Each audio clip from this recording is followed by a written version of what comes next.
పరిశుద్ధ సంగము కూర్చే నేర్పే సత్య మార్గములు పరిశుద్ధ సంగము కూర్చే నేర్పే సత్య మార్గములు సరిగా సాక్ష్యము స్థాపించే చేరి పాడి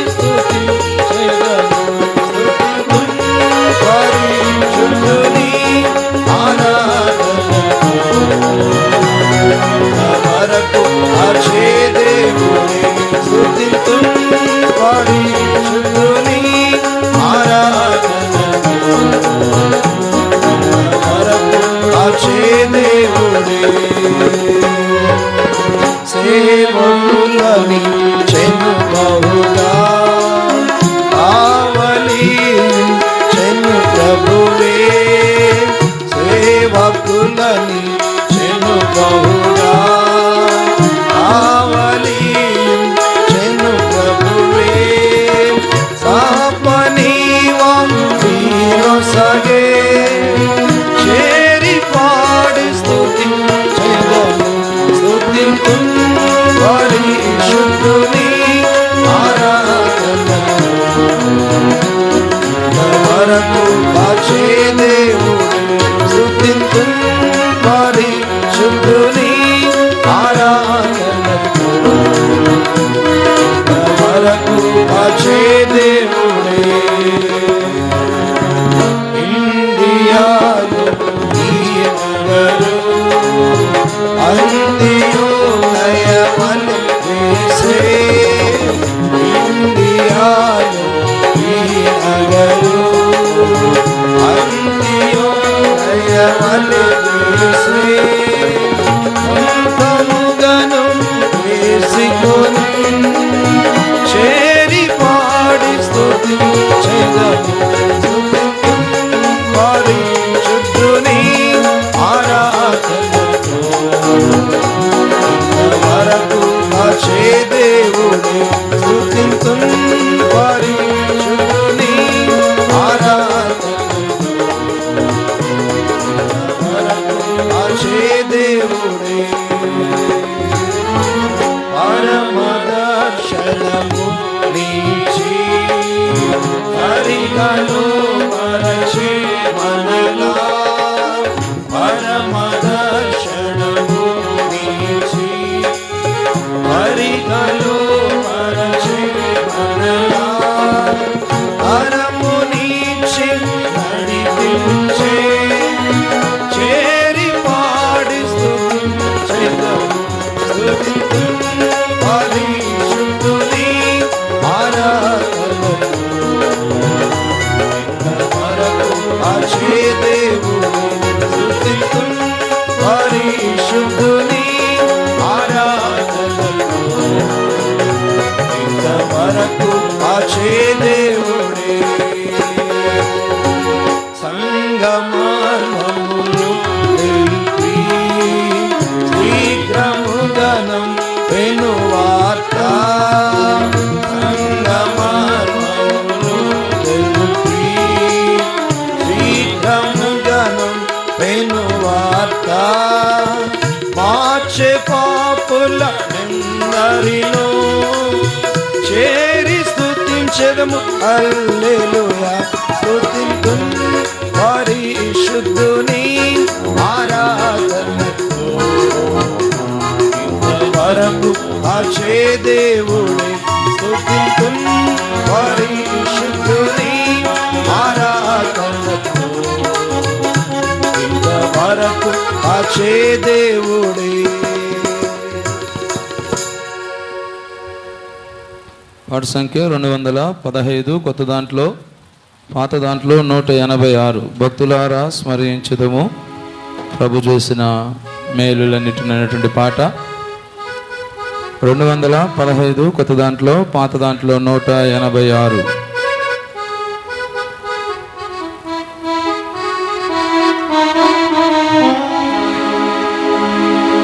భక్తులారా స్మరించెదము ప్రభు చేసిన మేలులన్నిటిని స్మరించెదము ప్రభు చేసిన మేలులన్నిటినీ. అడిగి ఊహించు వాటి కన్నా మరి అడిగి ఊహించు వాటి కన్నా మరి సర్వము చక్కగా చేసే సర్వము చక్కగా చేసే భక్తులారా స్మరించెదము ప్రభు చేసిన మేలులన్నిటినీ.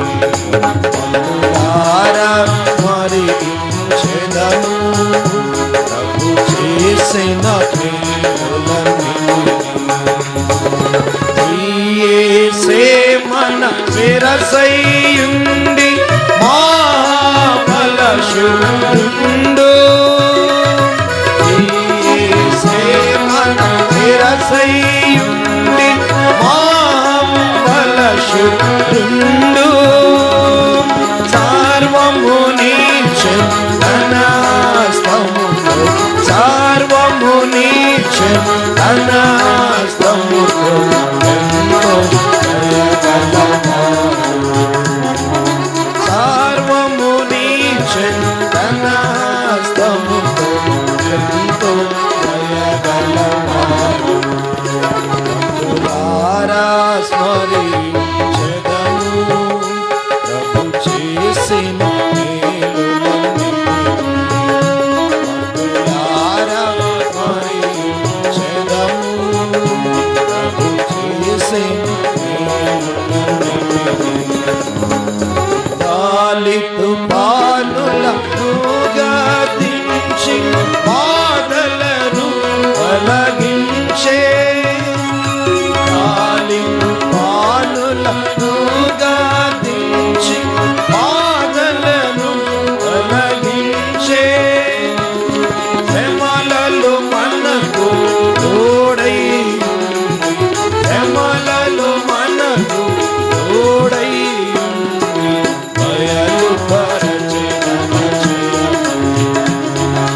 శ్రమలలో మనకు తోడై దయలు భక్తులారా స్మరించెదము ప్రభు చేసిన మేలులన్నిటినీ.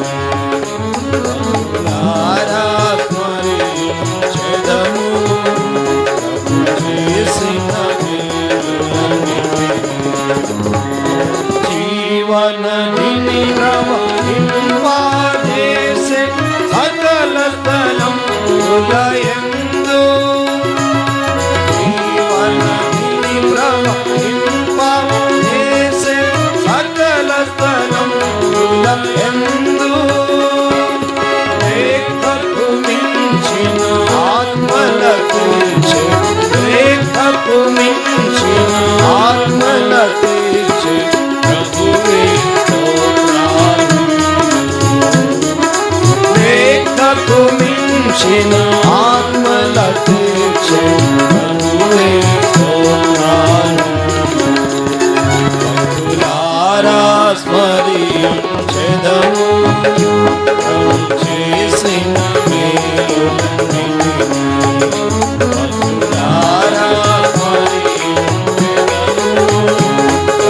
చేసిన మేలులన్నిటినీ. అపోస్తలుల ప్రవక్తలను సువార్తికులను ఇచ్చే. అపోస్తలుల ప్రవక్తలను సువార్తికులను ఇచ్చే. సంగము అభివృద్ధిని చెందుటకు సంగము అభివృద్ధిని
ఎంతవరకును ఆదుకొనెను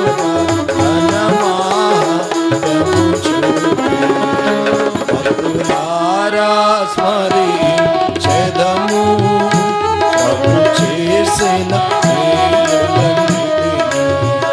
భక్తులారా స్మరించెదము ప్రభు చేసిన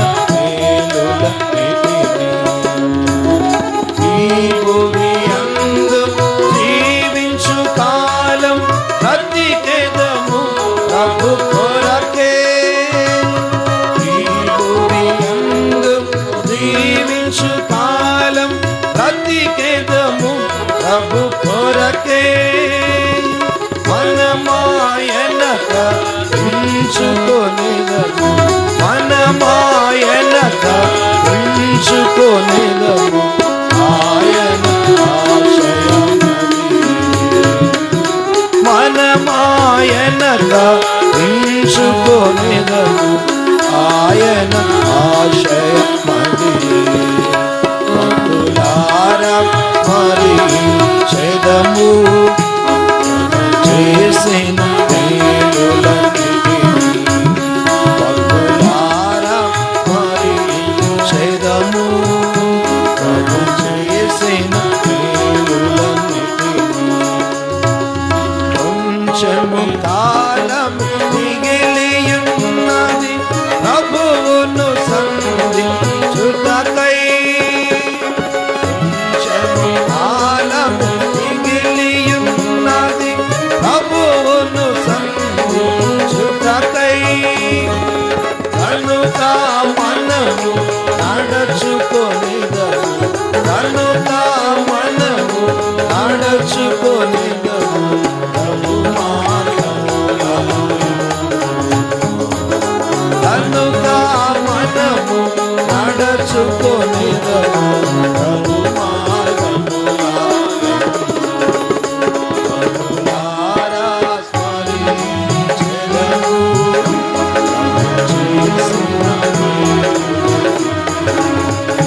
భక్తులారా స్మరించెదము చేసిన అడిగి ఊహించు వాటి కన్నా అడిగి ఊహించు వాటి కన్నా సర్వము చక్కగా చేసే సర్వము చక్కగా చేసే. భక్తులారా స్మరించెదము ప్రభు చేసిన మేలులన్నిటినీ. భక్తులారా స్మరించెదము ప్రభు చేసిన మేలులన్నిటినీ.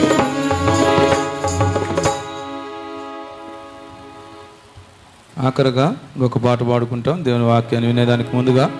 పాట సంఖ్య 424, కొత్త దాంట్లో, పాత దాంట్లో 364. ఆఖరి వచనాన్ని లేచి నిలబడి పాడుకుంటాం. ఆ సమయంలో ముందుకు రావాల్సిందిగా, వరుసలోకి రావాల్సిందిగా మీకు మనవి చేస్తా ఉన్నా.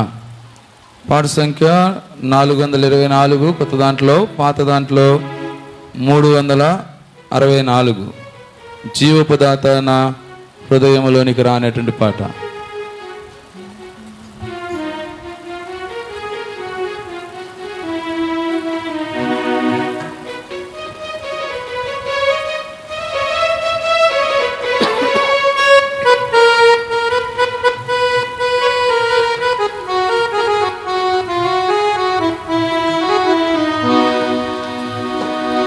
జీవపు దాతనా హృదయములో నికిరా నూతన వెలుగు నూతన అనుభవ అందరికీ నూతన వెలుగు నూతన అనుభవం అందరికీ నిన్ను నూతన జన్మము మా కొసగి నూతనముగా మము చేరు నూతన జన్మము మా కొసగి నూతనముగా మము చేయును నూతన ఆత్మ హృదయము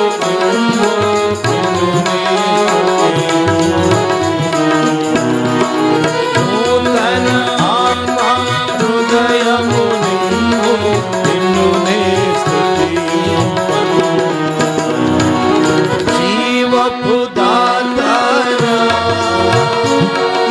హృదయములో నిగిరా నూతన వెలుగు నూతన అనుభవమందరికీ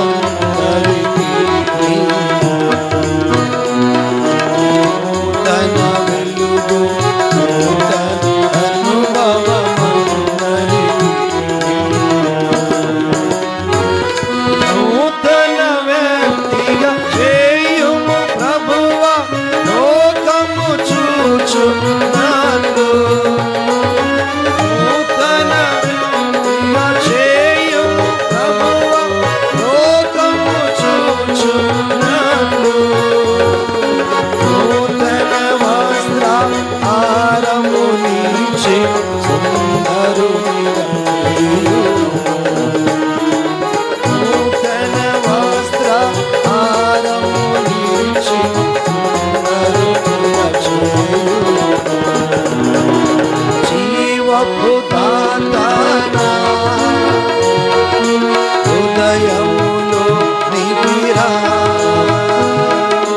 నూతన వెలుగు నూతన అనుభవమందరికీ నూతన వెలుగు నూతన అనుభవమందరికీ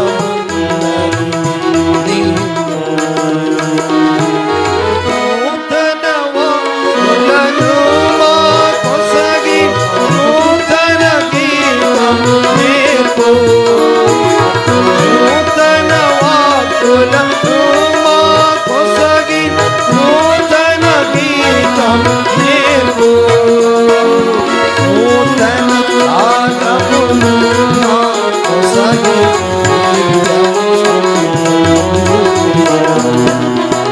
నూతన రాగమును మాకొసగి నిత్యము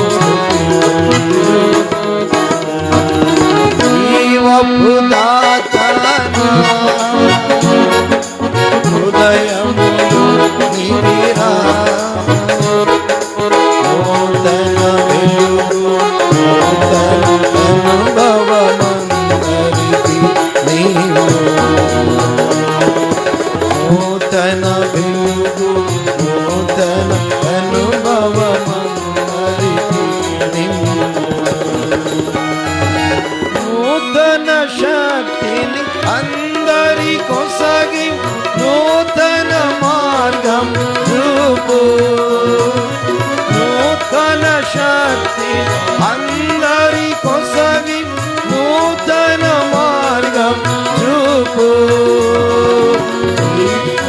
మహిమా కొరకై నాకు నూతన నడకలు నేర్పు నీదు మహిమా కొరకై నాకు నూతన నడకలు నేర్పు జీవపు దాతనా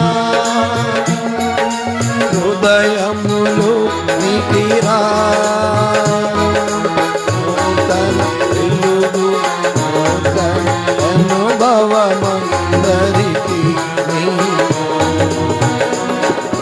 నూతన వెలుగు నూతన అనుభవమందరికీ నూతన పాత్రగను నన్ను చేసి నీదు మహిమతో నింపు నూతన పాత్రగను నన్ను చేసి నీదు మహిమతో నింపు నూతన ఆయుధ ముగమము వేసి శత్రువును ఓడించు నూతన ఆయుధ ముగమము చేసి శత్రువును ఓడించు జీవపు దాత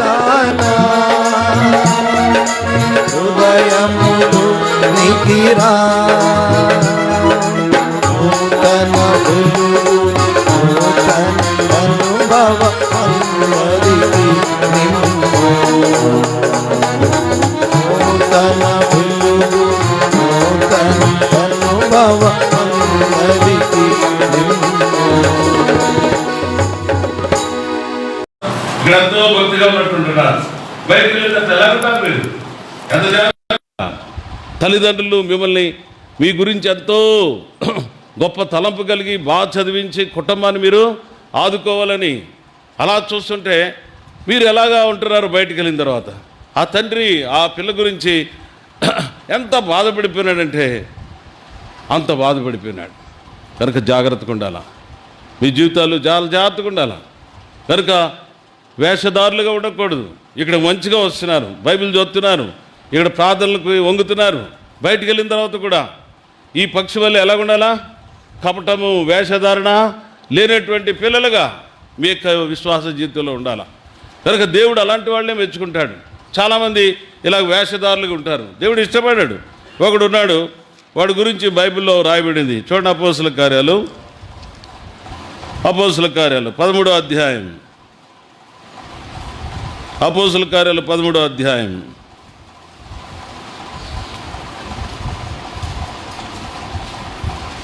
8వ వచనం. అయితే ఎలువ అధిపతిని విశ్వాసం నుండి తొలగింపవలనని యత్నం చేసి వారిని ఎదిరించాను. ఎలువను పేరుకు గారడి అన్నారు అర్థం. తర్వాత ఏమి రాయబడింది? 10వ వచనం. ఆ గారడి వాడు ఎలాగున్నాడో చూడండి.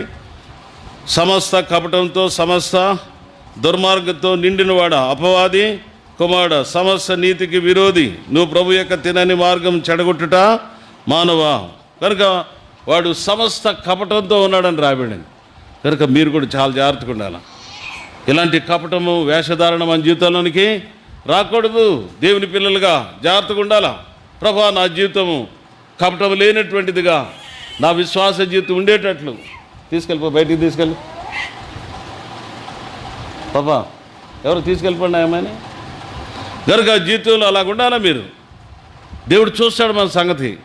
మనం లోపల ఎలాగుంటున్నాము, బయట ఎలాగుంటున్నాము. ఇదంతా కూడా యవనస్తులైనటువంటి మీరు తల్లిదండ్రులకి ఎంతో ఘనంగా ఉండాలా, సంఘానికి ఎంతో ఘనంగా ఉండాలా. మిమ్మల్ని చూసినప్పుడు అతిశయం కలగాల సంఘానికి. మా పిల్లలు చూడు, బయట ఉన్న లోపల ఉన్న ఎంత ఖచ్చితంగా ఉంటారు, ఎంత నిర్మలంగా ఉంటారు, ఎంత యథార్థంగా ఉంటారు, యోబు వలె ఎంత చక్కటి జీవితం కలిగి ఉంటారు అనేటువంటి విషయాలు మీ గురించి చెప్పబడాలా. యవనస్తులైనటువంటి మీరు సంఘానికి ఎంతో అతిశయ కారణంగా ఉండాలి మీ జీవితాలు.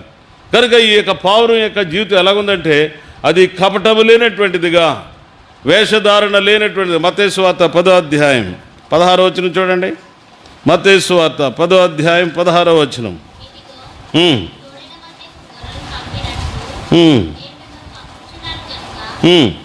పాముల వలె వివేకులను, పావురం వలె నిష్కపటులు. పావురం ఎలా ఉంటుంది? కపటం లేనటువంటిదిగా ఉంటుంది. అలాగే మీ జీవితాలు కూడా.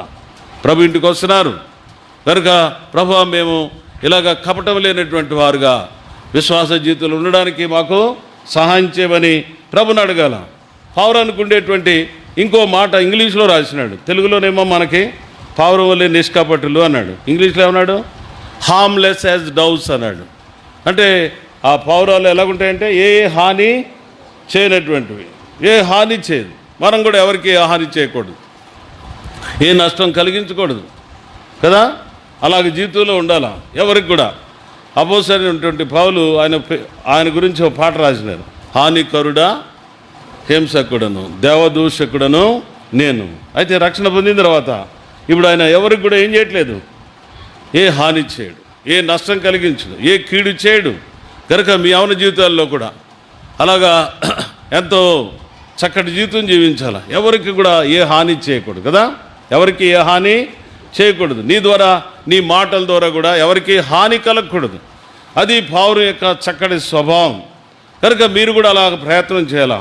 నేను కూడా పావురం వలె ఉండాలా. ప్రభు అంటున్నాడు, నా పావురమా అంటున్నాడు. అంటే మన జీవితాలు ఎలాగ ఉండాలా? ఏ హాని, ఎవరికి ఏ నష్టము, ఏ కీడు.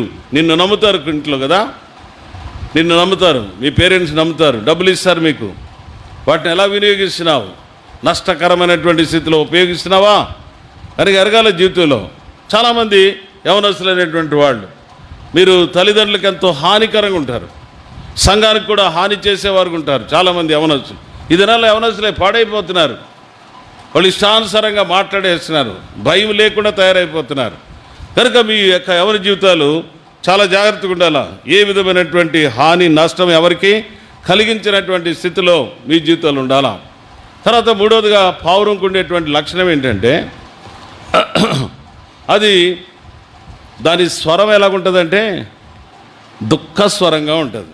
ఎలా ఉంటుంది దాని స్వరం? మీరు విన్నారో లేదో, నేను విన్నాను. దాని స్వరం అలాగ ఉంటుంది, దుఃఖకరంగా ఉండేటట్టు ఉంటుంది.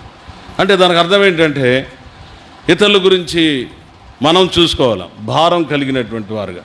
ఇతరులకు రక్షణ లేకపోతే ఆ భారం ఉండాలి, ఆ వ్యాధులు ఉండాలి. కనుక వాళ్ళని ఎట్లయినా రక్షణలోనికి తీసుకుని రావాలని.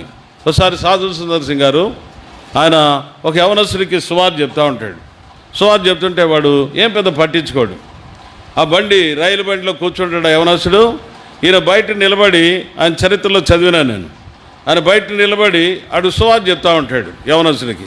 ఆ యవనస్తుడు ఏం పట్టించుకోబోతుంటే ఈ లోపల ఆ రైలు బండి కదిలిపోతుంది, ట్రైన్ వెళ్ళిపోతూ ఉంటుంది. ఆ యవనస్తుని చూసి ఏడుస్తూ ఉంటాడు, కన్నీళ్ళు కారిపోతూ ఉంటాయి ఆయనకి. అప్పుడు ఆ యవనస్తుడు వాడికి హృదయంలో బాధ కలుగుతుంది. ఆ క్రైస్తవ సాధు అతను ప్రభు గురించి ఏదో చెప్పాడు, నాకేం పెద్ద ఇంట్రెస్ట్ లేదు. అయితే ఒకటే సంఘటన ఏంటంటే అతడు ఎందుకు ఏడుస్తున్నాడు, అతడు ఏడవలసిన అక్కరేంటి, నేను వచ్చేస్తున్నాను, అతడు నా ముఖం చూసి ఏడుస్తూ ఉన్నాడు. కనుక ఆ రెండు ముఖాలు అలాగే ఒకళ్ళొకళ్ళు చూసుకుంటా ఉన్నారు వీళ్ళిద్దరూ. యవనస్తుడు కూడా చూస్తున్నాడు ఆయన్ని, ఆయన కూడా ఇతను చూస్తున్నాడు. కనుక ఇలా చూస్తూ ఉంటే ఎందుకని ఏడుస్తున్నాడు, ఆడు కలవరం అయిపోయింది. పోతా మరుసటి స్టేషన్లో దిగి ఇంకో ట్రైన్ వస్తుంటే వెనక్కి వస్తాడు. వెనక్కి వచ్చి మళ్ళీ ఆయనతో మాట్లాడతాడు. నువ్వు ఏదో క్రైస్తవ సాధు, నువ్వేదో చెప్పావు నీ మాటలు, నాకు అంత ఇంట్రెస్ట్ లేదు, కనుక నువ్వు ఎందుకు ఏడ్చినావో చెప్పు. అప్పుడు ఆయనకు సువార్త చెప్తాడు. ఒకవేళ నువ్వు యేసయ్యని నమ్మకుండా నువ్వు చనిపోతే నువ్వు ఎక్కడికి వెళ్తావు? నరకానికి పోతావు. ఆ బాధతో ఆ వేదంతో నీ కొరకు అలాగే ఏడవలసి వచ్చింది నేను. చూసారా, మీరు కూడా యవనస్తులు, రక్షణ పొందిన వాళ్ళు ఇతరుల గురించి ఏం కలిగి ఉండాలా? ఆ భారం కలిగి ఉండాలా, ఆ వేదన కలిగి ఉండాలా. కనుక మేము రక్షణ పొందిన ఆరంభ దినాల్లో ప్రతిరోజు ఎవడో ఒక రక్షణ పొందుతుండేవాడు. నేను చూసేవాడు. ఇక్కడే ఉన్నాడు జాక్సన్ అని, అతను వాక్యం చెప్పేవాడు. మేము కొంతమంది కలిసి ప్రార్థన చేస్తుండేవాళ్ళం. ప్రార్థన చేస్తుంటే ఖచ్చితంగా ఆ సోలు రక్షణ పొందేది. ఆరంభంలో చూస్తాము, అనుదినము రక్షణ పొందుతున్న వారిని వారితో చేర్చుచుండేనని రాబడింది. కనుక మీ యవన దశలో కూడా ఈ భారం ఉండాలి. మీరు రక్షణ పొందినటువంటి వాళ్ళు మీ తల్లిదండ్రుల గురించి, లేకపోతే మీ ఇంట్లో ఉండేటువంటి అక్క చెల్లెల గురించి ఈ బాధ ఉండాలా, ఈ వేదన ఉండాలా. ఇది నెలలో అది కనపడతలేదు. ఊరికే మంచి మంచి మ్యూజిక్లు, మంచి పాటలు విపరీతంగా పడేస్తున్నారు, తబలాలు బ్రహ్మాండం కొట్టేస్తున్నారు. వీటి మయంలో అయిపోతుంది కానీ నిజమైనటువంటి భారం కలగట్లే. రక్షణ కొరకు తీర్మానం చేయమంటే ఒక్కటి చేయలే నిన్న కదా. అంటే వాళ్ళకి తెలుసు రక్షణ పొందలేదని తెలుసు. ఇది క్యాజువల్ అయిపోయింది, మా బోధలు క్యాజువల్ అయిపోయినాయి. నేను అనిపిస్తుంది ఒకసారి మేము రక్షణ కలుగు చేయలేకపోతున్నాం, మేమెంత శక్తిహీనం అయిపోయినాం అనిపిస్తుంది. చాలామంది రక్షణ లేకుండానే ఊరికే కలిసిపోతున్నారు ఈ సంఘంలో. అంతకుముందు రక్షణ లేనివాడు ఒక్కడు వచ్చేవాడు కాదు ఇక్కడికి. రక్షణ లేకపోతే ఈ మందిరాలకు వచ్చేవాళ్ళు కాదు, అడుగుతారనే భయంతో. ఈనాడు అందరూ ఇలా కలిసిపోతున్నారు. మీరు రక్షణ లేకుండా ఎంతకాలం అలా సాగిపోతావు? అందుకనే రక్షణ పొందిన వారు ఏం కలిగి ఉండాలా? ఈ భారం కలిగి ఉండాలా. ఓ పాట కూడా మనం చూస్తాము ఈ సియోను కీర్తనలో, ఒక్క ఆత్మనైనా రక్షించక ఒట్టి చేతులతో ఎలాగా నేను కలుసుకుంటాను రక్షక. నువ్వు రక్షణ పొందావు, ప్రభుని అంగీకరించావు, నీ ద్వారా ఒక్క సోల్ ప్రభు దగ్గరికి రాకపోతే, ఒక ఆత్మ వెలిగించబడకపోతే, ఒక ఆత్మ నూతనపరచబడకపోతే, ఒక ఆత్మ యేసు ప్రభుని అంగీకరించకపోతే నువ్వు ప్రభు దగ్గరికి ఎలా వెళ్తావు? ఆ రోజు ఎలా కలుసుకుంటావు ప్రభుని? ఇది రాసినటువంటి ఒక పాస్టర్ రాసినాడు. ఇది తన జీవితంలో పాస్టర్గా ఉండి రక్షణ పొందకుండా చాలా కాలం ఉన్నాడు. ఆయన చివరి దశలో హాస్పిటల్లో ఉన్నాడు. అప్పుడు ఒక యవనస్తుడు వెళ్ళి ఇవాంజలిస్ట్ ఆయనతో మాట్లాడతాడు. అయ్యగారు, పాస్టర్ గారు రక్షణ పొందారా అని యథార్థంగా మాట్లాడతాడు. నేను రక్షణ పొందలేదు, నా పాపాలు క్షమించబడలేదు. అప్పుడు ఆ యవనస్తుడు మాట్లాడితే ఆయన రక్షణ పొందుతాడు. అప్పుడే ఈ పాట రాసినాడు ఆయన పాస్టర్, ఒక్క ఆత్మనైనా రక్షించక ఒట్టి చేతులతో నిన్ను ఎలాగో కలుసుకుంటాను రక్షక. మీరు కూడా యవనస్తులు, ఇక్కడ కూర్చున్నటువంటి బిలీవర్సు, నీ ద్వారా ఒక ఆత్మ రక్షణ పొందాలా. మా దగ్గర ఒక అమ్మాయి పాలిటెక్నిక్ చేసేది ఇక్కడ కాజీపేటలో. ఆమె వాళ్ళ నాయన సువార్త చెప్తే రక్షణ పొందింది. ఆ అమ్మాయి కాలేజీకి వెళ్ళిన తర్వాత పాలిటెక్నిక్ కాలేజీ దగ్గరికి వెళ్ళి అది యవనస్తులందరినీ గ్యాదర్ చేసి బైబిల్ స్టడీ చేస్తుంది. ఆమె ద్వారా చాలామంది రక్షణలోకి వచ్చినారు. చూడండి, మీరు కూడా అలాగా పనిచేయాలా ప్రభు కొరకు. ఊరికే మందిరానికి రావడం కాదు, మీరు ఎక్కడుంటున్నారో అక్కడ ప్రభు కొరకు నమ్మకమైన సాక్షులుగా జీవించండి. ఈ భారం కలిగి ఉండండి. నువ్వు ఒక్కదానివే కాదు రక్షణ పొంది ప్రభు దగ్గరికి పోవడం, ఇతరులు కూడా నీ ద్వారా ఏం కావాలా? రక్షణ యొక్క అనుభవంలోనికి రావాలా. ఆ భారం ఉండాలి నీకు, ఆ వేదన ఉండాలా, ఆ హృదయ తపన ఉండాలా నీ జీవితానికి. కనుక అప్పుడే అనేకులు రక్షణ యొక్క ఆశీర్వాదంలోనికి రావడానికి ఆస్కారం. కనుక ఈ దినాల్లో చాలామందికి భారం ఉండట్లేదు. ఒకసారి నేను ఒక ట్రాక్ట్ ఇవ్వకపోతే ఏడ్చేవాడిని. నేను ఇక్కడే పనిచేసేవాడిని, ఈసీఎల్కి మెటీరియల్స్ పంపించేవాళ్ళం. వచ్చేటప్పుడు ఒకసారి వాళ్ళంతా బాగా ఎడ్యుకేటెడ్, ఈసీఎల్లో పనిచేసే వాళ్ళంతా కూడా మంచి ఎడ్యుకేటెడ్, మంచి ఆఫీసర్స్. వాళ్ళ బస్సులో వచ్చేవాడిని. ఒకసారి ఆధార్యంతో వాళ్ళకి పత్రిక కూడా దిగితే ఏడ్చేవాడిని నేను. అయ్యో పత్రిక ఇవ్వలేకపోయినాను, వాళ్ళకి యేసు ప్రభు గురించి చెప్పలేకపోయినానని ఏడ్చేవాడిని. అలాంటి దుఃఖం ఉండేది, అలాంటి భారం ఉండేది. కనుకనే ఈ పావురము ఎలాంటి స్వభావము? దుఃఖరవంతో ఉండేటువంటి ఆ కోత కోస్తూ ఉంటుంది. కనుక నీ హృదయంలో, నా హృదయంలో దేవుడు అలాంటి దుఃఖాన్ని మన హృదయాల్లో కలిగించాలి. అపోస్తలుడైన పౌలు రోమీయులకు రాసిన పత్రిక 9వ అధ్యాయం 1వ వచనం చదవండి. తొందర చదవాలా?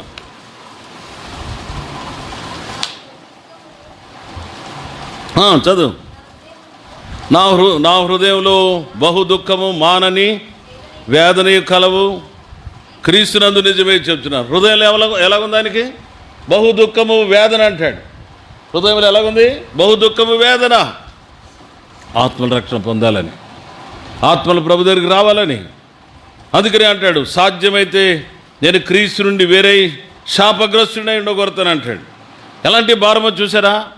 యవనస్తులైనటువంటి మీకు కూడా ఈ దినాల్లో ఇలాంటి భారం, హృదయ వేదన మీ జీవితాల్లో కలిగి ఉండాలా. ప్రభు నాకు అలాంటి భారం దయచేయి, అలాంటి హృదయ వేదన కలిగించు. నేను ఆత్మలను రక్షించేటువంటి స్థితిలోనికి నేను రాగలిగేటట్లు నా జీవితాన్ని సిద్ధం చేయి. అలాంటి భారం లేకపోతే మన సేవ ఎన్ని వేస్టే. అసలు పక్షి గారు ఏడ్చేసాడు ఒక్కోసారి. ప్రభా 25 సంవత్సరాల క్రితం జరిగినటువంటి సేవ ఏంటి, ఇప్పుడు చేసే సేవ ఏంటి? ఏడ్చేసేవాడు ఆయన. ఏం కారణం ఏంటంటే అలాంటి భారము. ఆ దినాల్లో ఆయన వాక్యం చెప్తుంటే హృదయాలు పగిలిపోయాయి, గుండెలు పగిలిపోయి ఏడ్చేసేవారు ప్రజలు. ఈ దినాల్లో అలాంటి స్థితి కనబడట్లేదు మన మధ్యలో.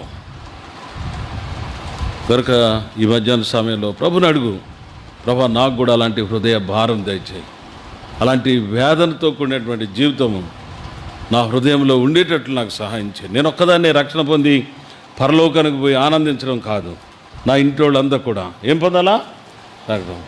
వాడు ధనవంతుడు నరకంలోకి వెళ్ళిన తర్వాత అడుగుతున్నాడు కదా, నా ఇంటి వాళ్ళ దగ్గరికి పంపించు, నాకు 5 సహోదరులు ఉన్నారు, వాళ్ళు రక్షణ పొందాలని కదా. ఎప్పుడు వచ్చింది ఆయనకి ఆ భారం? నరకంలో ఉండేవాడికి భారం ఉంది, మనకు లేదు అసలు కదా. వాళ్ళు ఈ వేదనకరమైన స్థలంలోనికి రాకూడదని అప్పుడు భారం అతనికి. మనకు ఉందా అది? మీకు తెలుసు, మీ తల్లిదండ్రులు ఇంకా రక్షణ పొందలేదని, మీ ఇంట్లో వాళ్ళు ఇంకా రక్షణ పొందలేదని తెలుసు. నీకు ఆ భారం ఉందా? నీకు ఆ వేదన ఉందా? ఆ కన్నీళ్ళు ఉన్నాయా నీకు కదా? ఉండాలి ఆ జీవితంలో. ప్రభు అలాంటి వైఖరితో నా హృదయాన్ని నింపు, నా జీవితాన్ని నింపు, ప్రార్థన చేసుకోవాలి అట్లా. అప్పుడే మన యొక్క హృదయాల్లో అలాంటి భారం నింపబడితే మనం కన్నీళ్లతో ఒక మాట చెప్తే వాళ్ళు రక్షణ పొందగలుగుతారు. కన్నీళ్లతో ఒక మాట చెప్తే రక్షణ యొక్క అనుభవంలోకి రాగలుగుతారు. ఇది పావురానికి ఉండేటువంటి 3వ స్వభావం. కనుక నా పావురమా. తర్వాత ఇంకా ముందుకు వెళ్తే అక్కడ ఇంకో మాట చూస్తాం, చూడండి దయచేసి. పరమగీతములు 2వ అధ్యాయం, పరమగీతములు 2వ అధ్యాయం 14వ వచనం. నా పావురమా, పేటు బీటలను ఆశ్రయించు నా పావురమా అంటాడు. పేటు బీటలను ఆశ్రయించు. ఇంగ్లీష్లో ఆ పదాన్ని వేరే రీతిగా రాసినాడు. పే టు బీట్లు అనే పదాన్ని ఇంగ్లీష్లో ఏం రాసినాడు? ఇంగ్లీష్ బైబిల్ ఉందా మీ దగ్గర? The secret place of his stair అని రాయబడింది. సీక్రెట్ ప్లేస్ అంటే రహస్య స్థలము. సీక్రెట్ ప్లేస్ అంటే అర్థం ఏంటి? రహస్య స్థలం. పేటు బీట్లు అన్నా కూడా ఇంచుమించు అదే. ఈ పావురాలు ఎక్కడ ఉంటాయంటే ఆ పేటు బీట్ల మధ్యలో ఉంటాయి, రహస్య స్థలాల్లో ఉంటాయి, అందుబాటులో ఉండవు. కొన్నిసార్లు మనం పెంచుకునే పావురాలు వేరు, అడవులో ఉండే పావురాలు ఎక్కడ ఉంటాయి? ఇలాగే పేటు బీట్లను ఆశ్రయిస్తాయి, లోపల ఉంటాయి. రహస్య స్థలం. ఒక క్రైస్తవుడు, ఒక విశ్వాసి అనుదిన జీవితంలో భక్ష్యం గారు గంటల తరబడి ప్రార్థన చేసేవాడంట, గంటల తరబడి. అందుకని ఆయన పరిచర్య అంత శక్తివంతంగా ఉండేది. గంటల తరబడి ప్రార్థన చేసేవాడు. ఒకసారి జోర్డన్ ఖాన్ అని ఆయన విన్నాడంట. ఏమని? భక్ష్యం గారు బాగా ప్రార్థన చేస్తున్నాయా అంటే వింటే ఆయన హైదరాబాద్కి వచ్చినాడు. హైదరాబాద్కి వచ్చిన రోజు భక్ష్యం గారు ప్రార్థన రోజు అది. భక్ష్యం గారు 1 గంట అయింది ప్రార్థన మొదలుపెట్టి. గంట సేపు అయిన తర్వాత ఈయన వెళ్ళి చూస్తూ ఉన్నాడు, ఇంకా మోకాళ్ళ మీద ఉన్నాడు. మళ్ళీ ఇంకో గంట అయిపోయింది, తర్వాత ఇంకో గంట అయింది, మళ్ళీ ఇంకో గంట అయింది. ఎన్ని గంటలంటే ఇంచుమించు 7 గంటలు 9 గంటలు చేసినాడంట. అలాగా మోకాళ్ళ మీద ఉంటాడు. మరలా మోకాళ్ళు తప్పడు.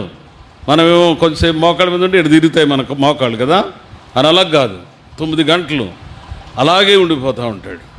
కనుక ఆయన అలాంటి జీవితం రహస్య స్థలంలో దేవుని సందులో కనిపెట్టేవాడు. కాన్వకేషన్ మీటింగ్ జరుగుతుంటే లోపలే ఉంటాడు ఎక్కువ భాగం. మళ్ళీ బయటకు వచ్చిన తర్వాత 1 గంట సేపు ఓ 10 మందితో కలిసి ప్రార్థన చేస్తాడు. ఓ 10 మందితో. మనం అవన్నీ మర్చిపోతున్నాం ఇప్పుడు కదా. మనం ఎవరితో ప్రార్థన చేయము, అలాగే వచ్చేస్తాం. ప్రార్థన ఉండదు, ఏముండదు. అందుకే ప్రసంగాల్లో కూడా శక్తి ఉండదు. భక్ష్యం గారు అలా కాదు. 1 గంట సేపు ప్రార్థన చేయించాడు కాన్వకేషన్కి సేవకులతో కలిసి.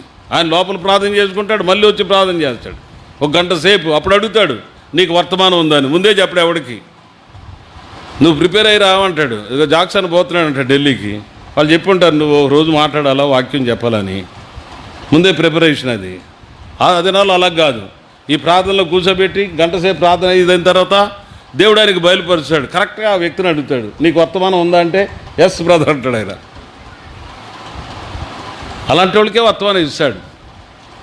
అంటే ఎంత కనిపెడతాడో ప్రార్థనలో. కనుక దేవుని పిల్లలుగా మీ జీవితాల్లో కూడా అలవాటు చేసుకోవాలి ప్రార్థన అనేటువంటిది. ఈ చైన్ ప్రేయర్స్ ఉంటాయి కదా, వాటిలో జాయిన్ అవ్వండి. మందిరంలో ప్రార్థన అభ్యాసం అవుతుంది. ప్రార్థన చేసుకోవచ్చు అక్కడ ఏకాంతంగా దేవుని సందులో గడిపేటువంటి జీవితం. నేను సేవకు రాకముందు ఎన్నోసార్లు ఉపవాస ప్రార్థనలు చేసేవాడిని, ఎన్నోసార్లు ఏకాంత ప్రార్థనలు చేసేవాడిని. అప్పుడే నన్ను ప్రభు ప్రిపేర్ చేసినాడు ఈ సేవ కొరకు, ఈ పరిచర్య కొరకు. కనుక మీ జీవితాలకి మేము చెప్పేది ఏంటంటే రహస్య స్థలంలో. పేటు బీట్లు అంటే అర్థం ఏంటి? సీక్రెట్ ప్లేస్, రహస్య స్థలం. నువ్వు ప్రార్థన చేసినప్పుడు బైబిల్లో రాయబడింది చూడండి. మత్తయి సువార్తలో 5వ అధ్యాయము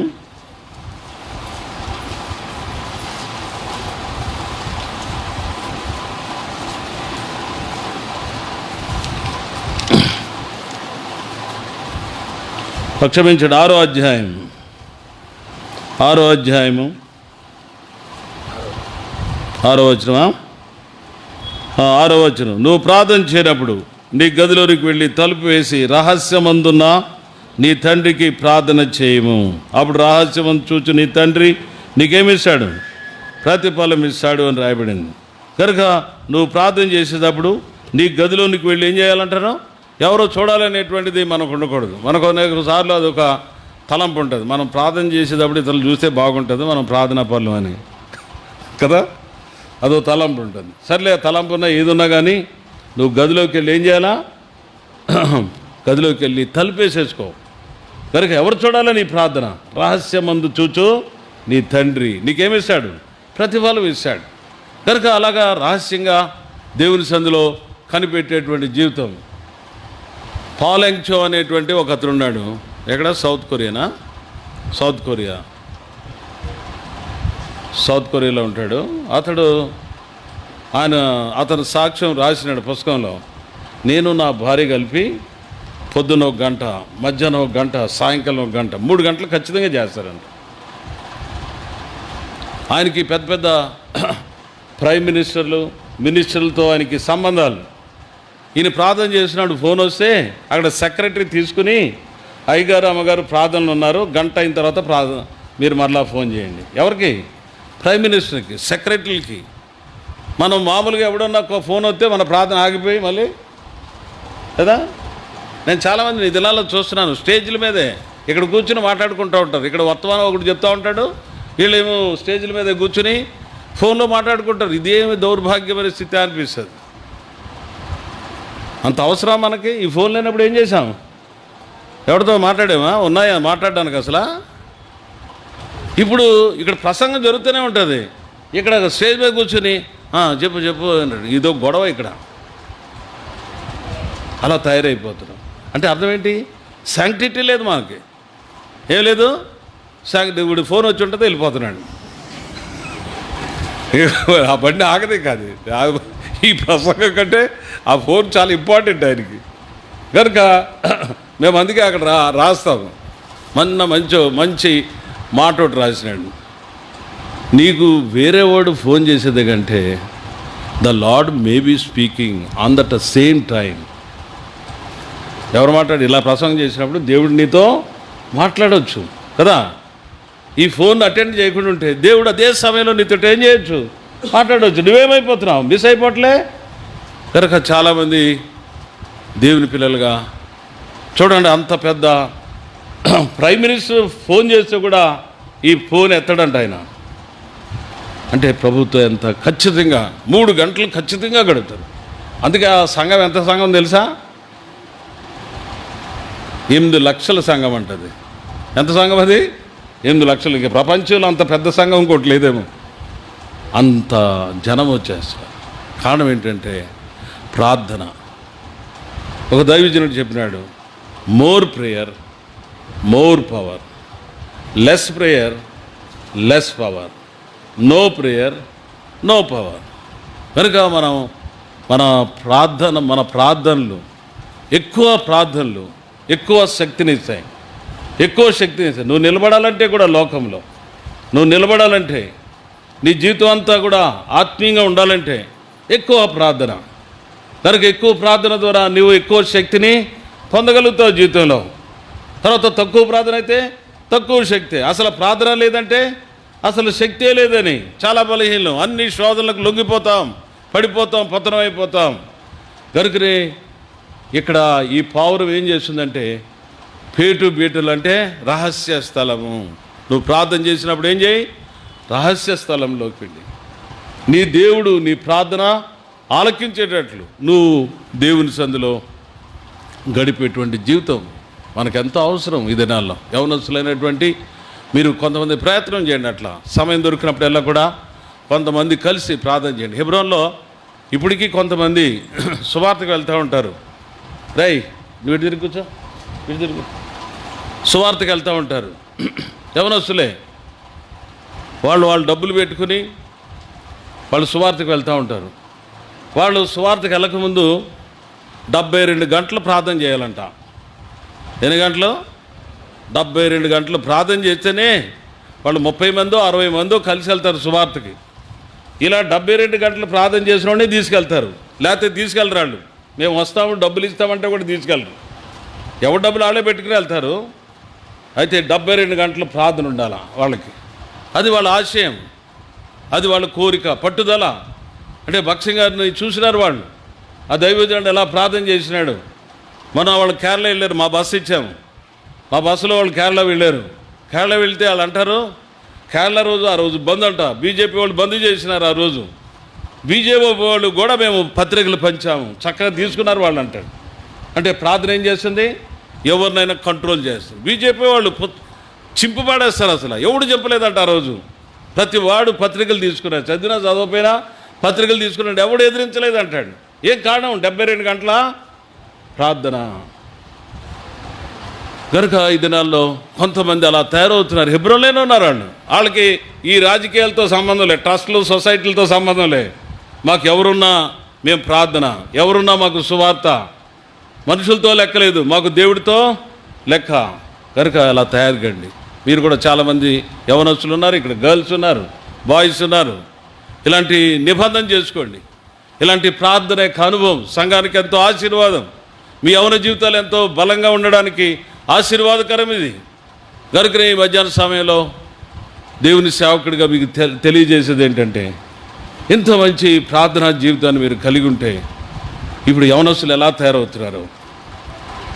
మళ్ళీ ఛత్తీస్గఢ్ పోతారంట వాళ్ళు. ప్రతి నెల లేదా 2-3 నెలలకు ఒకసారి వెళ్తారు వాళ్ళు, ఉద్యోగాలు చేసుకునే వాళ్ళే. కనుక వాళ్ళు ఎంతో ప్రయాసపడుతున్నారు ప్రభు కొరకు, ఆత్మను సంపాదించడానికి. కనుక మీరు కూడా అలాగా ప్రార్థన ద్వారా సిద్ధపరచబడడానికి సిద్ధం చేసుకోండి, ఆశ కలిగి ఉండండి, దేవుడు సహాయపడతాడు.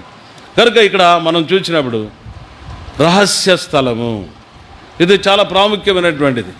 ఎక్కువగా ఏకాంతంగా దేవుడితో గడిపితే ఆయనతో సన్నిహితమైనటువంటి సంబంధం. లక్ష్యం గారు అన్నాడు ఒకసారి, అమర హాస్పిటల్లో ఉన్నాడు ఆయన, ఇంకా గుండెలో 3 భాగాలు పనిచేయట్లే, ఒకే భాగం పనిచేస్తుంది. అలాంటి సమయంలో అమర హాస్పిటల్లో పెట్టారు ఆయన్ని. అప్పుడు అంటాడు ఆయన, ఈ అమర హాస్పిటల్లో దేవుడు నాకు ఎంతో సన్నిహితంగా ఉన్నాడు, నేను ప్రభుతో ఏకాంతంగా ఉన్నట్టుగా నేను చూసినాను, ప్రభుతో లీనమైపోయినాను, ప్రభు యొక్క స్వరాన్ని నేను వినగలిగినాను, దేవునితో ఎంతో సన్నిహితమైన సంబంధం ఏర్పడింది, మీరందరూ అలాగ ఉండాలని భక్సింగ్ గారు చెప్పాడు హెబ్రోన్లో. కనుక ఏకాంతంగా ఉండేటువంటి సమయం ఎంత ప్రశస్తమైనటువంటి అనుభవం. దేవుడు మాట్లాడతాడు, దేవుడు దర్శిస్తూ ఉంటాడు, దేవుడి యొక్క స్వరం మనం వినవచ్చు, దేవుని యొక్క సహవాసాన్ని ఎంజాయ్ చేయొచ్చు. కనుక అలాంటి అనుభూతి రహస్య స్థలంలో నీకు నాకు లభించేటువంటిదిగా ఉంటుంది. యవనస్తులరా, మీరు నిర్లక్ష్యం చేయకండి. ఈ దినాల్లో మీరు కూడా అలా తయారుకండి. భక్తులు అలా తయారైనారు, ఏకాంతంగా గడిపినారు, ప్రభు సన్నిధిలో వాళ్ళ యొక్క జీవితాలు కొనసాగించినారు. ఆ కారణాన్ని బట్టి అంత గొప్ప శక్తివంతంగా లోకంలో జీవించినారు. మనం ప్రభుతో ఎంత ఎక్కువసేపు గడపగలుగుతామో, ప్రభుతో ఏకాంతంగా ఎంతసేపు గడపగలుగుతామో అంత శక్తివంతంగా బయట ఉపయోగించబడగలుగుతాం. ప్రభుతో ఎక్కువ సంబంధం లేకపోతే బయట మన పరిచయం అంత శక్తివంతంగా కనబడదు. కనుక ఈ సమయంలో అందుకే యేసు ప్రభు వారు ఆయన సువార్తకు వెళ్ళకముందు మార్కు సువార్త 1వ అధ్యాయంలో ఒక మాట చెప్తాడు. దయచేసి చూడండి, మార్కు సువార్త 1వ అధ్యాయం 35వ వచనం అనుకుంటా, 36వ వచనం, 35, 38 చూడండి. 35 ఆయన పెందరికడు లేచి ఇంకా చాలా చీకటి ఉండగానే బయలుదేరి,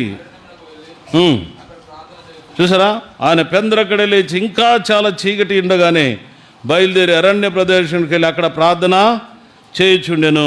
తర్వాత ఏం చేసినాడు? 38వ వచనం, 38 ఆయన ఇతర సమీప గ్రామంలోనూ నేను ప్రకటించినట్టు వెళ్ళుదాము రండి, ఇందు నిమిత్తమే కదా నేను బయలుదేరి వచ్చితేనని వారితో చెప్పాను. బయలుదేరి సువార్తకి వెళ్ళకముందు ఏం చేస్తున్నాడు ఆయన? సువార్తకి వెళ్ళకముందు ఏం చేస్తున్నాడు? ప్రార్థన చేస్తున్నాడు. ఎప్పుడు లేచినాడు? పెందలకడే లేచి ఇంకా చాలా చీకటిగా ఉన్నప్పుడే ఆయన అరణ్య ప్రదేశానికి వెళ్ళి అక్కడ ప్రార్థన చేస్తున్నాడు. కనుక దేవుని పిల్లలుగా యవనస్తులుగా అలవాటు చేసుకోండి. ఈ మధ్య ఒకటి చెప్పినాడు, మేము పొద్దున్న 5 గంటలు లేచి ఫోన్ కాంటాక్ట్ అంట, 5 ఫోన్ కాంటాక్ట్ పెట్టుకున్నారు. ఈ 5 ప్రార్థన చేస్తారు. 1 గంట సేపు ప్రార్థన చేయాలని తీర్మానం. దేనిలో? ఫోన్లోనే. ఎంత మంచి అలవాటు చూడండి. నాకు నిన్న ఓ ఫ్యామిలీ మెంబర్ చెప్పినాడు, ఆయన కూతురు ఒక ఆమె అమెరికాలో ఉంటుంది, ఇంకో కూతురు అమెరికాలోనే వేరే భాగంలో ఉంది, వాళ్ళు ఇక్కడ ఇండియాలో ఉండి వీళ్ళు 3 కలిసి ప్రార్థన అంట. ప్రార్థనకి ఫోన్ ఉపయోగిస్తున్నారు వాళ్ళు. 1 గంట సేపు మేము మా కూతుర్లు ఇద్దరు మేమిద్దరం ఇక్కడ భార్యాభర్తలం 1 గంట సేపు ప్రార్థన చేస్తున్నాం. ఎలా ప్రార్థన, సెల్ ఫోన్ ఎలా వాడుతున్నారు చూసారా? కనుక ఎంత మంచి ఆశీర్వాదకరమైనటువంటి సమయాలు ఇవి. ఏకాంతంగా ప్రభుతో గడిపేటువంటిది అలవాటు చేసుకోండి. మంచి సమయం ఇది. ఇలాగ ప్రార్థన ద్వారా ప్రభు అలా ప్రార్థన చేసి ఆయన ఇతర సమీప గ్రామాలకు వెళ్ళి ఏం చేసినాడు?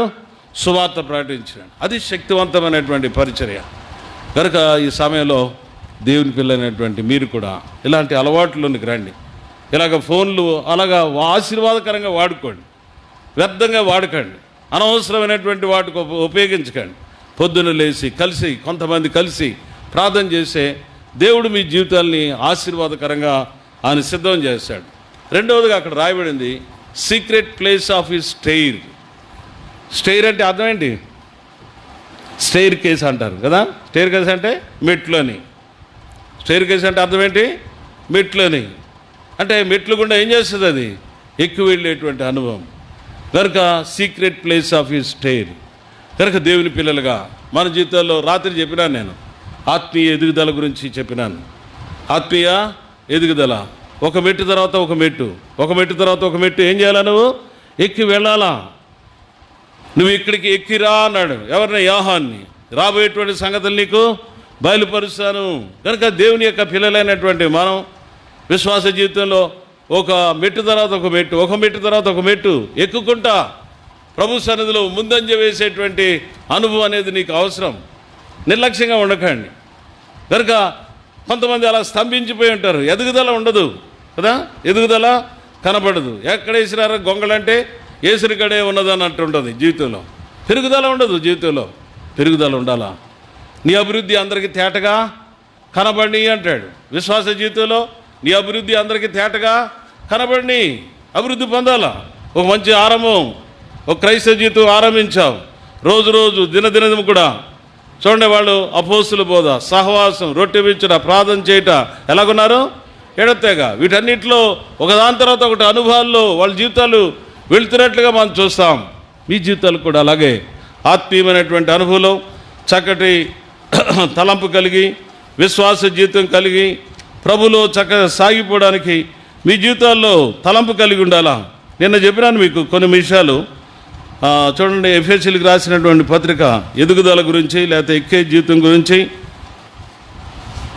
ఎఫెసీయులకు రాసినటువంటి పత్రిక 4వ అధ్యాయం 15వ వచనం. ఎఫెసీ 4:15 చదవండి ఎవరైనా. ప్రేమ కలిగి సత్యము చెప్పుచు క్రీస్తు వలె ఉండుటకు మనం అన్ని విషయాల్లో ఏం చేద్దాం? ఎదుగుదాము అంటాడు. కనుక జీవితంలో ఎదుగుదల కొరకైనటువంటి ఆశ, కనుక ఎక్కువ వెళ్ళేటువంటి జీవితం కొరకైనటువంటి తలంపు నీ జీవితంలో కనబడాలని ప్రభువారు కోరుతున్నాడు. రెండవదిగా చూడండి దయచేసి. రెండవదిగా 1 పేతురు 2వ అధ్యాయం 2వ వచనం. నేను చెప్పినాను మీకు అవి. 1 పేతురు 2వ అధ్యాయం 2వ వచనం చదవండి.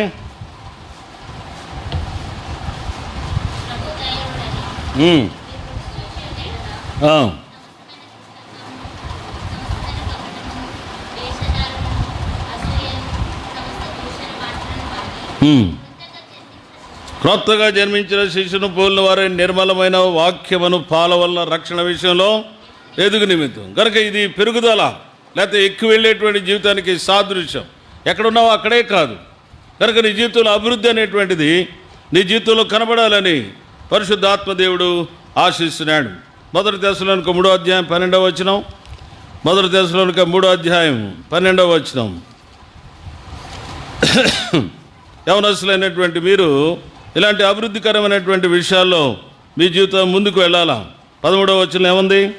మన తండ్రి అయిన దేవుని ఎదుట మీ హృదయం పరిశుద్ధత విషయమే అనింద్యమైనదిగా ఆయన స్థిరపరచుటకై మేము మీ ఏళ్ళ ఎలాగూ ప్రేమలో ఏమవుతున్నాము? అభివృద్ధి పొందుచు వర్ధిల్లుచున్నాము. ఏమవుతున్నారు వీళ్ళు? ప్రేమలో అభివృద్ధి పొంది వాళ్ళు వర్ధిల్లేటువంటి ఆ యొక్క స్థితిని వాళ్ళ యొక్క జీవితాల్లో చూస్తున్నాం. అలాగే హెబ్రీ 6:1 ఒక మాట రాయబడింది. హెబ్రీలకు రాసినటువంటి పత్రిక 6వ అధ్యాయం 1వ వచనం చదవండి ఎవరైనా.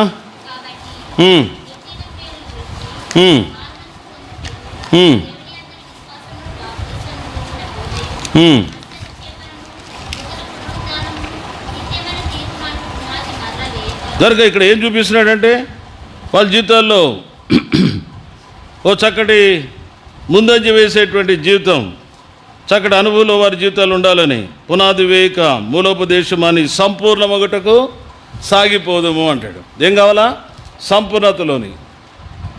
సంపూర్ణత పొందాలని, పర్ఫెక్షన్లోనికి రావాలని. ఊరికే అలాగే ఉండిపోకూడదు. ఆరంభించాం క్రైస్తవ జీవితం, అలాగే ఉండిపోతాం. స్తంభన, ముందుకు వెళ్ళదు జీవితం. కనుక క్రైస్తవ జీవితం చక్కటి అభివృద్ధికరమైనటువంటి స్థితిలోనికి మన జీవితాలు రావాలని ప్రభు కోరుతున్నాడు. ఒకవేళ నువ్వు పరిపూర్ణతలోనికి వెళ్ళాలంటే, ఒకడు యేసు ప్రభుని వాడు అడిగినాడు,